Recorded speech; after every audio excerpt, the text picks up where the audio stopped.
ओम शांति। 25 मार्च 2022 बाबा के आज के महावाक्य हैं। बाबा समझाते मीठे बच्चे, बाप ही तुम्हारा बाप, टीचर और गुरु है। उनका जीते जी बनकर माला में पिरो जाना है। प्रश्न है, तुम बच्चे किस निश्चय के आधार से पक्के ब्राह्मण बनते हो? बाबा समझाते, तुम्हें पहला निश्चय हुआ कि इन आँखों से देह सहित जो कुछ दिखाई देता है ये सब पुराना है। ये दुनिया बहुत छीछी है, ये हमारे रहने लायक नहीं है। हमको बाप से नई दुनिया का वर्षा मिलता है। इस निश्चय के आधार से तुम जीते जी इस पुरानी दुनिया और पुराने शरीर से मरकर बाप का बनते हो। तुम्हें निश्चय है कि बाप द्वारा ही विश्व की बादशाही मिलती है। गीत है, मरना तेरी गली में, जीना तेरी गली में। ओम शांति। ये बच्चे गीत गाते हैं। जो पत्थर बुद्धि थे वे अब गीत गाते हैं पारस बुद्धि बनने के लिए। एक गीत भी है कि पत्थरों ने गीत गाया। वे पत्थर तो गीत नहीं गाते, परंतु पत्थर बुद्धि मनुष्य गाते हैं। तो देखो बाबा कैसे गीत का रहस्य स्पष्ट कर रहे हैं। गीत है, गीत गाया पत्थरों ने, लेकिन बाबा कहते कोई जो स्थूल पत्थर होते हैं वो थोड़े गीत गाएंगे, लेकिन पत्थर बुद्धि मनुष्य आत्माएं गीत गाती हैं, भगवान को पुकारती हैं। अब तुमको ईश्वरीय बुद्धि मिली है। ईश्वर ने अपने बच्चों को बुद्धि दी है। जब हम ईश्वर के बने हैं तो देह सहित हम सारी दुनिया को भूल जाते हैं, क्योंकि ये रहने लायक दुनिया नहीं है, बहुत छीछी है। इसमें बहुत खिटखिट है, गोरख धंधे हैं, कोई सुख नहीं है। इसलिए हम आपके गले में पिरो जाते हैं। अपने को आत्मा निश्चय कर हम आपके ही बन जाते हैं। तो पुरानी दुनिया, पुराने शरीर से दिल हट जाती है, क्योंकि जानते हैं आपसे हमको नई दुनिया का वर्षा मिलता है। जब तक ये निश्चय नहीं तो वे ब्राह्मण बन ना सके। तो जब तक बाबा पर निश्चय नहीं हुआ, ये निश्चय नहीं होता कि बाबा अब हमें इस पुरानी दुनिया से निकाल कर सुख भरी दुनिया में ले जाते हैं, तो बाबा कहते तब तक पुरानी दुनिया से हमें वैराग्य नहीं आता, हमारा बुद्धि योग हटता नहीं है। और जिनका बुद्धि योग पुरानी दुनिया से हटता नहीं, उनको बाबा कहते ब्राह्मण भी नहीं कह सकते हैं। जीते जी बाप का बनना है। निराकार बाप को ही कहा जाता है बाबा। आप हमारे बाप भी हो, शिक्षक भी हो, गुरु भी हो। आप हमें प्रत्यक्ष फल देने वाले भी हो। बाप के रूप में विश्व की बादशाही का वर्षा देने वाले हो। शिक्षक के रूप में सारे ब्रह्मांड और दुनिया के आदि मध्य अंत की नॉलेज देते हो। सतगुरु के रूप में हमें मुक्ति धाम में साथ ले जाएंगे, फिर जीवन मुक्ति में भेज देंगे। कहते भी हैं, हे बाबा हम आपके साथ ही चलेंगे, आप ही हमारे सच्चे सतगुरु हो। वो गुरु लोग तो साथ नहीं ले जाते, उनको तो मुक्ति, जीवन मुक्ति के रास्ते का ही मालूम नहीं है। वे लोग तो बाप को ही सर्वव्यापी कह देते हैं। तो वर्षा कौन देंगे? किसको कहेंगे ओ गॉड फादर? अभी तुम बच्चे जानते हो हम निराकार शिव बाबा के बने हैं। अब हमारा देह भान टूट गया है, हम आपके डायरेक्शन पर चलते हैं। आप कहते हो देह के संबंध से बुद्धि हटाए, अपने को आत्मा निश्चय कर मेरे को याद करो। जब आत्मा शरीर से निकल जाती है तो आप मुए मर गई दुनिया, फिर कोई संबंध नहीं रहता। जब तक माँ के गर्भ में प्रवेश ना करे तब तक तुम्हारे लिए कोई दुनिया ही नहीं है। दुनिया से तुम अलग हो। अब बाप कहते हैं बच्चे तुम जीते जी सब कुछ भूल मेरे बनो, मैं तुमको साथ ले जाऊंगा। ये दुनिया खत्म होने वाली है। देवताएं कब पतित दुनिया में नहीं आते हैं। लक्ष्मी का आह्वान करते हैं तो सफाई आदि बहुत करते हैं, परंतु ये सतयुग थोड़े ही है जो लक्ष्मी आवे। बाबा कहते वहाँ जैसी सच्चाई और सफाई तो इस पुरानी पतित दुनिया में हो ही नहीं सकती जो लक्ष्मी आए। तो इसलिए बाबा कहते समझते ही नहीं है कि लक्ष्मी कहाँ पर होती है, फिर नारायण कहाँ से आएगा। भला महालक्ष्मी को 4 भुजाएं क्यों देते हैं। कोई ये थोड़े ही समझते हैं कि ये दोनों ही हैं। ऐसा तो कोई चित्र बन नहीं सकता जिसको 4 भुजा हो, फिर 2 मुख देना चाहिए। 4 टांगे तो कभी नहीं दिखाएंगे, क्योंकि ऐसा तो मनुष्य कब हो ना सके। तो बाबा कहते भल 4 भुजा वाली महालक्ष्मी को चित्र बनाते हैं उनका, लेकिन ये नहीं समझते कि ये लक्ष्मी नारायण दोनों का कंबाइंड स्वरूप है। ये सब समझाने के लिए है कि ये युगल लक्ष्मी नारायण हैं। अलग होंगे तो 2 भुजा 2 टांगे भी होंगी।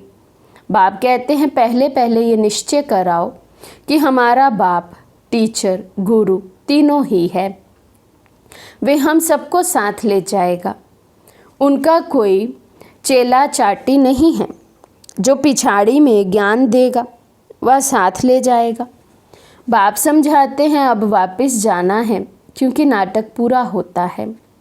बाप कहते हैं सबका सद्गति दाता पतित पावन मैं हूँ, कालों का काल हूँ।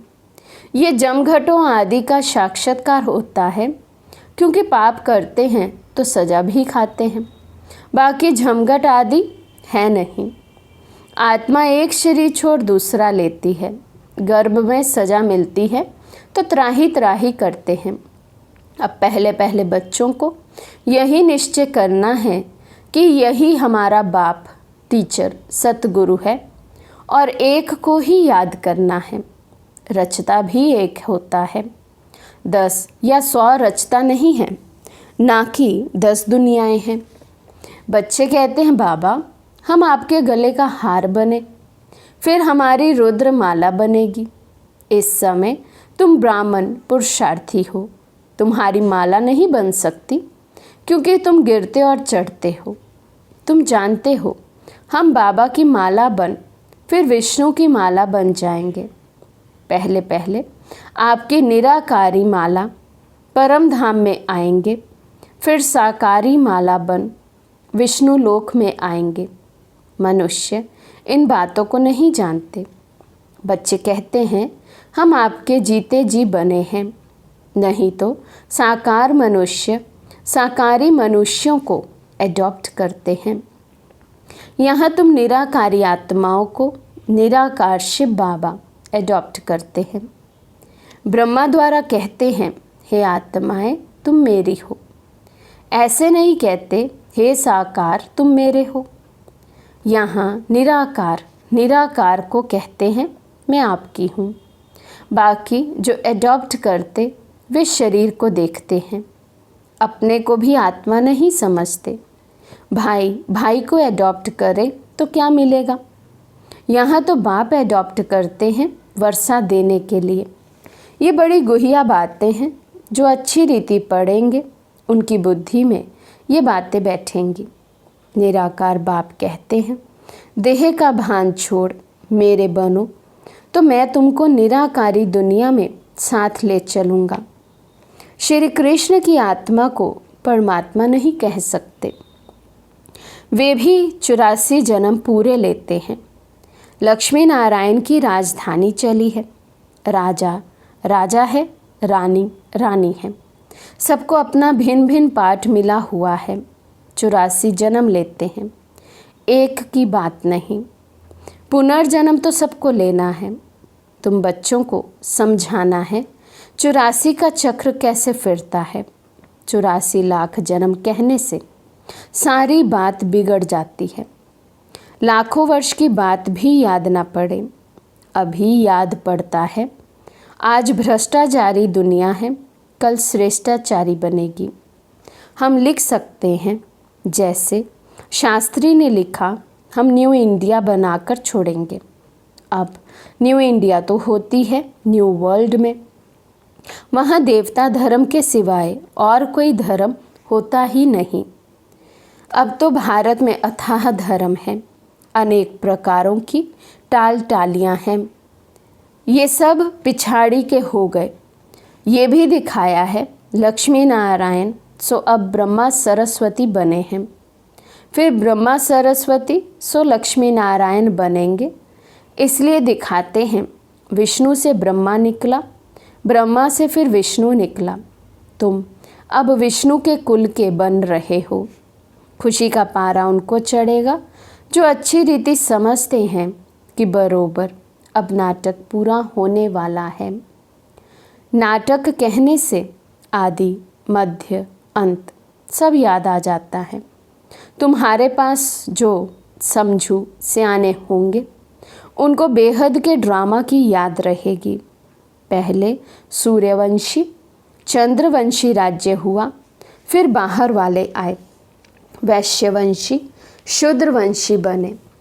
हम आत्माओं ने ऐसे 84 जन्म लिए। ये भी बहुतों को याद नहीं पड़ता।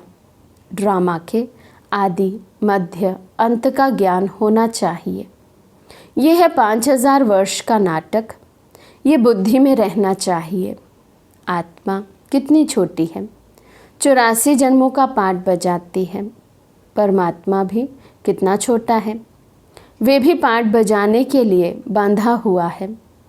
ड्रामा के वश है। संगम होगा तो उनके पाठ बजाने का टाइम इमर्ज होगा। शास्त्रों में फिर लिख दिया है, भगवान को संकल्प उठा कि नई सृष्टि रचूं, परंतु लिखा ऐसा है जो कोई समझ ना सके। ये सब है पास्ट की बातें।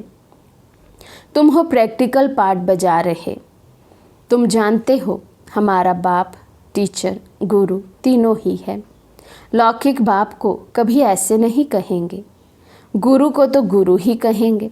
यहाँ तो तीनों ही एक है। ये समझने की बातें हैं। नॉलेजफुल गॉड फादर को ही कहते हैं। उसमें सारे झाड़ की नॉलेज है क्योंकि चैतन्य है, आकर के सारी नॉलेज देते हैं। अब तुम बच्चे जानते हो कि हम इस देह को भी छोड़ बाबा के साथ चले जाएंगे।